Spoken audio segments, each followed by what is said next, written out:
Hello everybody, Christian from Treasure Town here, and today we're going to be unboxing this half-pound world coin grab bag, and we're going to be going coin by coin looking for anything out of the ordinary, whether that be a rare coin, an old coin, a coin with interesting history or shape, or hopefully some silver coins. So I'll pour it out, and we'll start looking through, and I'll add back some commentary or fun facts in the post-editing.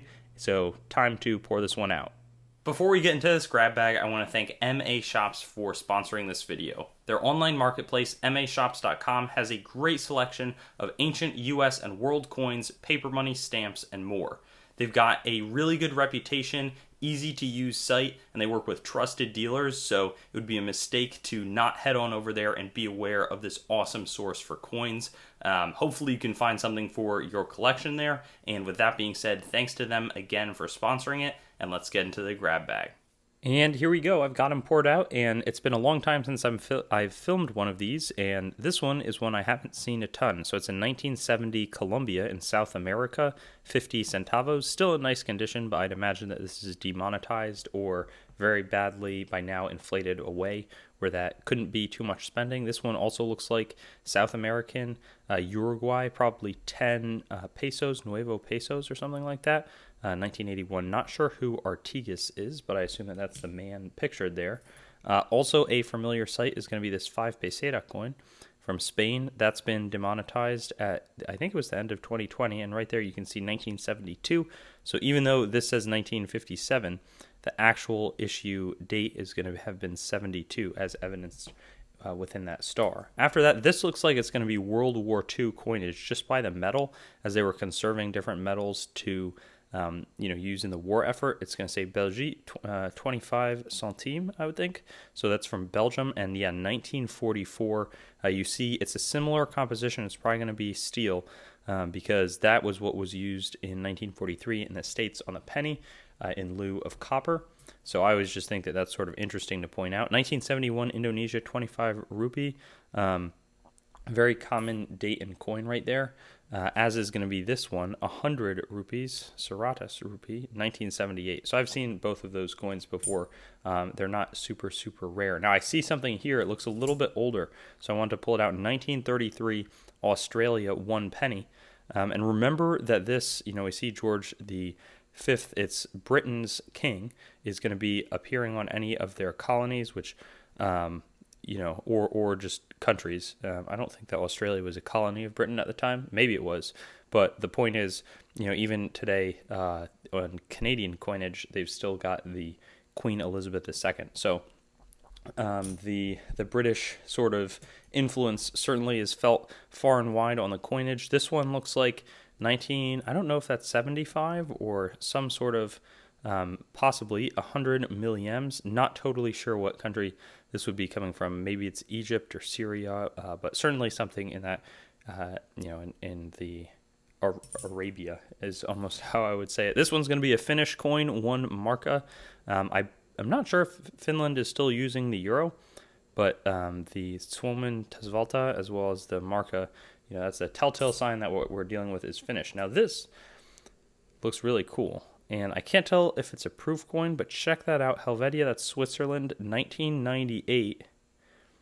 Really, really interesting coin, because I didn't know that they were still making these 1 rappen coins, basically the equivalent of a 1 cent coin, this late. And it sort of does have a proof or proof-like field, so I'll probably be setting that one apart, and it's got some interesting toning, so just a really cool coin. That one is probably one of the highlights so far. After that, we see the 1 shilling coin, 1963, before they moved off of the pound sterling out of 240 system, where I believe it would have been 20 shillings in 1 pound. So this is basically like a nickel, but they would have 12 pennies in 1 shilling, and then 20 shillings in 1 pound, I believe. So basically the nickel of the new pound. Here, 1912, that's an older coin.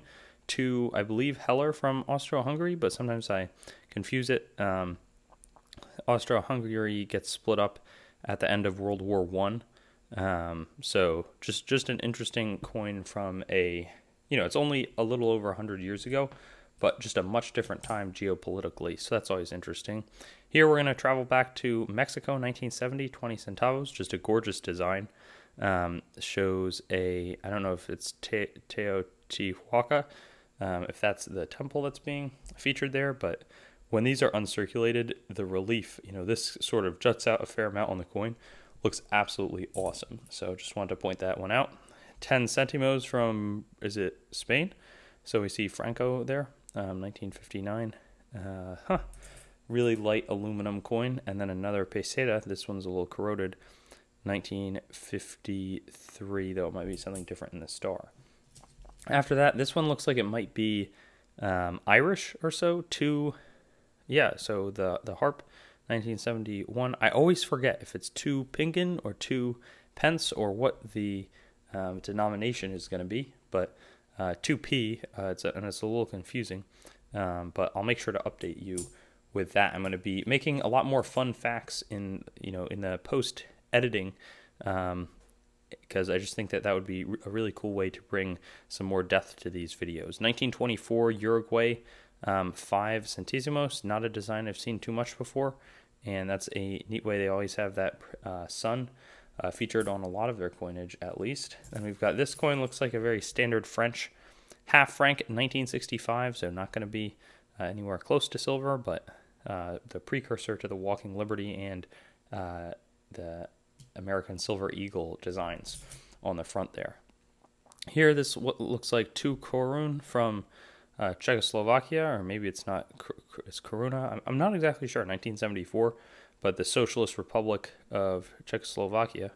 That's interesting. The Czechoslovakia currently not existing, at least not in the form that it was back then. 1985, 1 franc from France. I'm going to spend a ton of time on that, but I will be looking at this one because it's from Turkey.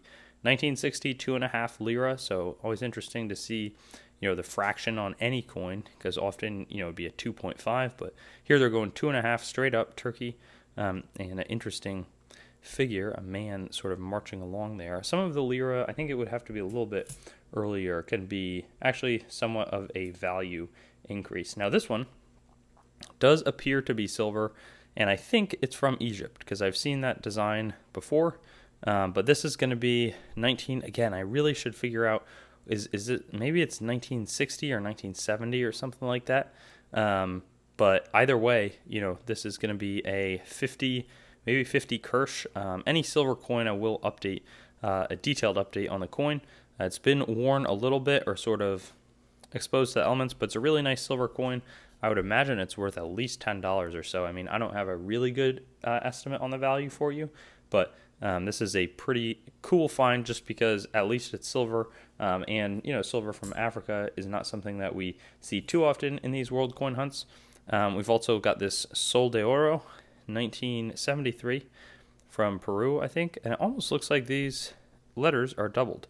I'm not sure if that's machine doubling or if that's how they were doing the coin, but yeah, I mean, I think it's probably machine doubling, but the serifs also do appear to be split. I don't know if you can see what I'm referring to, but that looks like some clear doubling to me. Maybe I'm wrong. Whether it's machine or not, I'll have to find out. But even the thing is, I mean, like that looks like machine doubling, which is basically where it's like a shelf, like as it's being struck, it gets moved around. But the dies there on the U, it's a game of looking at the serifs, the R, the E, those look less machine doubled. So that one's pretty cool. I'm going to put that one aside and just sort of have it on in my list of things to look into a little bit closer. This one's a little older, Jamaica, 1937, 1 penny. Nice and worn, but you see George VI, and there it says King and Emperor of India. Always interesting that they put, spell it out on this coin for Jamaica when they don't on some of their other ones. We have a quick 1 penny here, 1995, with some cool blue toning, but not worth too much. And then the same coin from 1971, uncirculated. Another Jamaican find, 1959, half penny right there. So now we see Queen Elizabeth II, and she's still being put on the coins, which is so fascinating. 1920, a nice one of the, I believe it was 1920 was the first year that Canada is no longer putting like making large cents, so that they switch to these smaller ones as we see right here. That stat could be a little bit off though, but I'll follow up. 1920 or 25 from 1991 Kobo from Nigeria. And we get back to it with this find from Yugoslavia. It looks like 20 dinar in 1955. Also similar to Czechoslovakia, a country that gets broken up, but we still have their coins to commemorate. 1977, 25 cents from the Netherlands, converted to the euro, so one of many currencies lost to the euro, while the Mexican peso, 1985, 50 pesos, would have been revalued probably many times at that point. So like even something like this 1 peso coin, 1978, it's really just worth the metal that, because they're very, very common coins. Certainly fun to see, but not too much value there. Now this, I forget what country, if this is South Africa, 1 cent here, looks like it, 1975, 1 cent, I would think, out of their rand.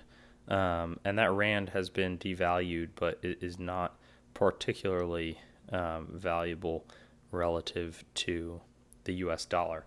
At one point it was trading a little bit closer, but I think that's really fallen off. Then here we have a Thai coin, a Thai baht. Looks like there's a 2 right there. Often there's not too much in the way of, Western of our number system on these, and it's probably Rama 9, but I'm not sure. I'll try to get you the info on that one. This one is an older coin.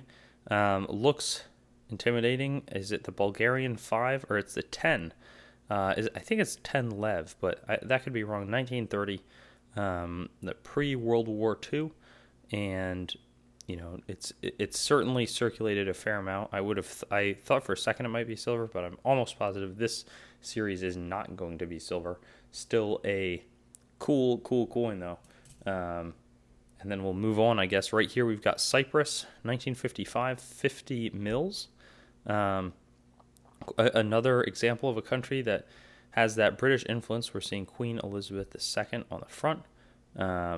Really, really neat coin from, it's pretty old. 1955, it doesn't look that old, but that's at this point, like over 65 years ago? Wow. 1961, 1 franc from France. A little rolling damage, which is unfortunate. 10 cents from Netherlands, 1974. We've got a Trinidad and Tobago 1 cent from 1967. That's a country we haven't seen in a while here. So very fun. Really, really small. Probably one of the least populous countries that we've gotten a coin from today. And then this one, sort of some brown, interesting toning, 1/4. I don't know if it's a 4th shilling or what that. I think that's what the D stands for. But South Africa, 1952. And here we have George VI, King. So interesting coin. And it's got some nice sort of. It's got a little bit of scratching, but I like that brown rainbowy toning right there on the back. And then let's see, our last 5. This one looks like it could be from Myanmar or something like that. An interesting shape for a coin as well. And that very much looks like a Burmese or, from either, maybe it was Burma back then or maybe Myanmar, but that's what that coin looks like for sure. And then we're going to wrap things up here. We've got a 1954 half penny. So a classic British coin. I think that ship, forgetting what it was, maybe it was the Golden Hind, but it was by one of the British explorers who was going around the world. And I think it was like in the 1500s. That's his ship, still seen on the coins today. And then we're going to wrap it up with this tiny 1973 10 cents from Netherlands. I mean, I can't say this was not the craziest batch of coins. I really like this, presumably Egyptian coin. Really nice. Some maybe piastres. I don't exactly know what denomination it will have been. I thought that the Cyprus coin was interesting. It has nice eye appeal overall. And then this coin I'm really interested in just because it looks so doubled. I'm not sure, even if it's machine doubling, it's really strong machine doubling. And I'd be curious, maybe this was minted in the States. I'm going to have to find out whether or not this is a proof coin or if I'm just seeing things. But it was a fun hunt. Thanks for holding on and watching. And I'll see you in 2 weeks with the next one. Thanks for watching the video. I'd encourage you to like, comment, and subscribe to the channel to stay updated. I've also got Facebook, Instagram, and Twitter, so you can follow me there. TreasureTownYT.com is the main channel website. Definitely give that a visit. I've got a lot of information about me up there and the channel. CoinGrabBag.com as well currently redirects there, but it's some good opportunities for very fair grab bags, both made by me and other sellers. A lot of different options, so that's a good way to support. There's also TreasureTownCoins.com. In the future, my coin dealing operation will be done out of that website. CoinMeltPrice.com for updates on the melt prices of your coins, both US and world. A lot of resources in that website. And then CoinsMetalsCards.com being developed right now as a marketplace and news source for coins, metals, cards, and collectibles in general. So I'll see you on my future videos. Looking forward to seeing you there, and hope you have a good day.